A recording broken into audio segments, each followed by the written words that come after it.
डरेंगे नहीं, झुकेंगे नहीं, सीना ठोक कर लड़ेंगे। इस षड्यंत्र के मुखिया स्वयं प्रधानमंत्री श्री नरेंद्र मोदी हैं और उनका हथियार उनका चहेता और पालतू ईडी है। नेशनल हेराल्ड मामले में अब प्रधानमंत्री श्री नरेंद्र मोदी ने कांग्रेस अध्यक्षा श्रीमती सोनिया गांधी जी व हमारे नेता श्री राहुल गांधी जी को ईडी से नोटिस जारी करवाया है। साफ है कि तानाशाह डर गया है। साफ है कि शासन के सब मोर्चों पर अपनी नाकामियों को छुपाने में विफल तानाशाह अब छटपटा रहा है। देश को गुमराह करने के लिए भारतीय राष्ट्रीय कांग्रेस के नेतृत्व के खिलाफ एक घिनौना और कायरतापूर्ण षड्यंत्र रचा जा रहा है कि ये एक इतना ज्यादा मनगढ़ंत काल्पनिक आरोप है कि एक प्रकार से ये मजाकिया चीज़ है। ये विचित्र केस इसलिए है कि जहाँ कोई पैसा नहीं है या जहाँ कोई प्रॉपर्टी का स्थानांतरण नहीं है, वहाँ पर मनी लॉन्ड्रिंग कैसे हुई ये हमको कोई समझाए। माननीय मोदी जी के बहुत सारे काबिल जो एडवाइजर हैं वो समझाएं। हुआ सिर्फ इतना कि एक कंपनी है AJL, पुरानी कंपनी है, वो दशकों से नेशनल हेराल्ड चला रही है। चूंकि वो एक आदर्शों पे, मूल्यों के आधार पर चलाती थी अखबार, कमर्शियली इतनी सफल नहीं हुई। कई दशकों के दौरान लगभग 90 करोड़ रुपए जो सब दिए गए हैं औपचारिक रूप से, वो उसकी डेट हो गई, ऋण हो गया। उस कंपनी को फाइनेंशियली मजबूत करने के लिए, किस चीज़ के लिए दिए हैं ये बड़ा मजबूत करने के लिए, आदर्शों और मूल्यों जिनके लिए वो खड़ी है उसको मजबूत करने के लिए, इस ऋण को हटाने के लिए, उसके किताबों को साफ करने के लिए एक बड़ी सरल चीज़ की गई जो इस देश में हर कंपनी करती है, विदेश में हर कंपनी करती है। उसने इस ऋण को इक्विटी में परिवर्तित करने का निर्णय किया। ये इक्विटी में परिवर्तित करने से जो रुपया आया उसका 67 करोड़ तुरंत भुगतान कर्मचारियों के वेजिस के भुगतान के लिए उनको भी दिया गया। सब कुछ औपचारिक रूप से हुआ।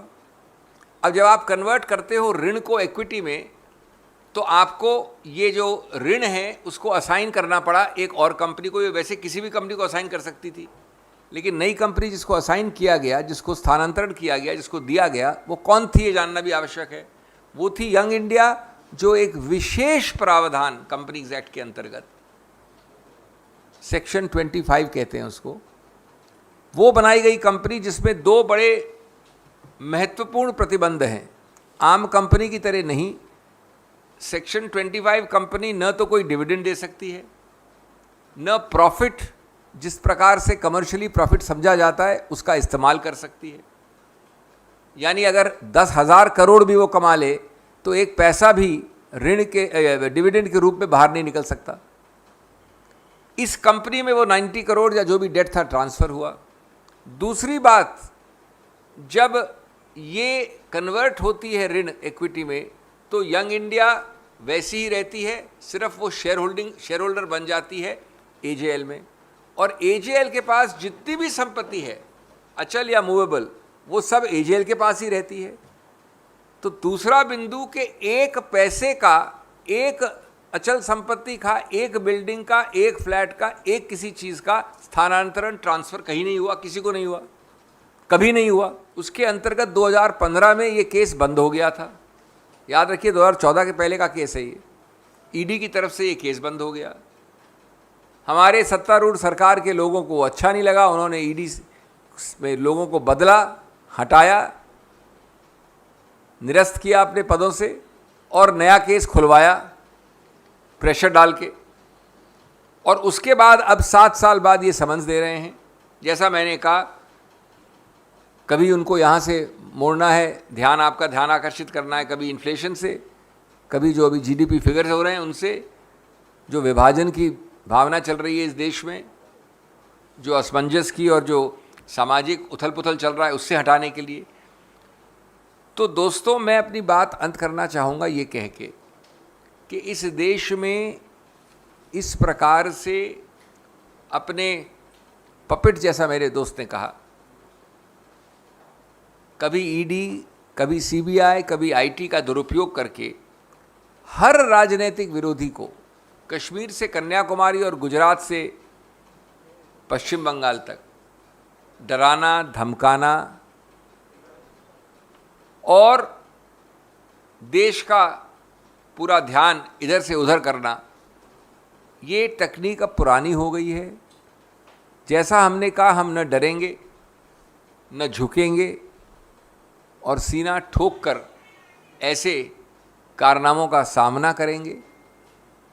लेकिन आप एक बात समझ लीजिए कि कोई भी जो अक्षर ABC भी जानता हो कॉमन सेंस का या कानून का, वो ये नहीं कह सकता कि इसमें कोई मनी लॉन्ड्रिंग का केस शुरू भी होता है बनिस्बत इसके कि उसकी कार्रवाई आगे जा सकती। देखिए, ऐसा है, इन तथ्यों का कोई खास मायने नहीं, लेकिन आप पूछ रहे हैं तो अभी वाला जो नोटिस है माननीय कांग्रेस अध्यक्ष का, वो 8 तारीख को उनको बुलाता है, एक पॉइंट।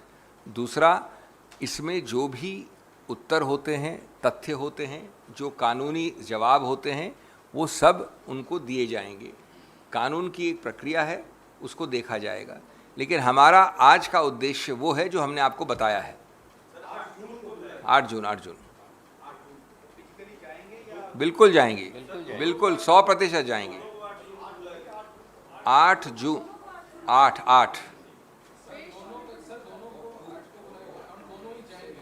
मैंने कहा कि माननीय कांग्रेस अध्यक्ष जाएंगी। अगर राहुल जी यहाँ हुए तो जाएंगे, नहीं तो थोड़ा सा समय मांग सकते हैं, वो हमको पता नहीं डिटेल्स अभी।